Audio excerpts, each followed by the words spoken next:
The pace of world is fast. The facts of things are vague. What is real? What should we believe in? What's going on?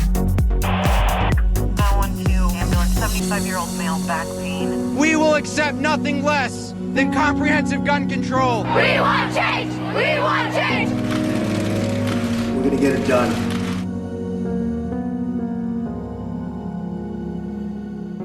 Hello, welcome to What's Going On. I'm Alvina. The most historical moment happened on April 27, 2018. The leader of North Korea, Kim Jong-un, met and shook hands with the president of South Korea, Moon Jae-in, at the border. Since the Korean War ended in 1953, it's the first time for the Prime Minister of North and South Korea to meet and talk. The whole day scheduled for Kim Jong-un to visit South Korea. South Korea prepared a series of planned rituals to welcome him. First at the morning, the president of South Korea, Mr. Moon, invited Mr. Kim to step over the border, which made Mr. Kim the first North Korean to enter the South. Then South Korea held a traditional welcome pomp. About the meeting room for both leaders, there was a giant painting with a mountain on it that represented reconciliation, and a 2.018 meters wide table that marks the year of the meeting. After the meeting, Mr. Kim and Mr. Moon went to plant a tree together with the soil and water from both Koreas. Then they watered the tree to cheer for peace. Afterward, Kim brought Pyongyang cold noodle for President Moon to enjoy, and South Korea prepared a chocolate dessert. Mr. Kim and Mr. Moon cracked the dessert open to reveal a map of Korean Peninsula. At night, there was a grand banquet, with many great performances, and culminated the banquet in a photo montage of the best moment in that day.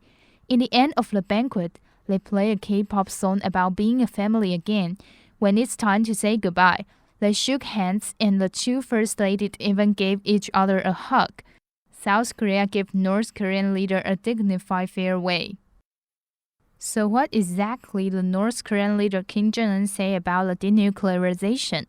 Actually, details about how well denuclearization would be achieved were still not clear, and many analysts remain skeptical about Kim Jong-un's sudden enthusiasm for engagement.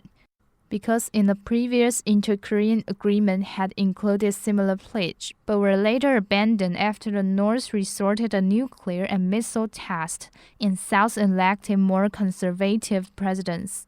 But this time, Kim Jong-un said it was an unfortunate history, and there may be backlash, hardship, and frustration, but a victory cannot be achieved without pain.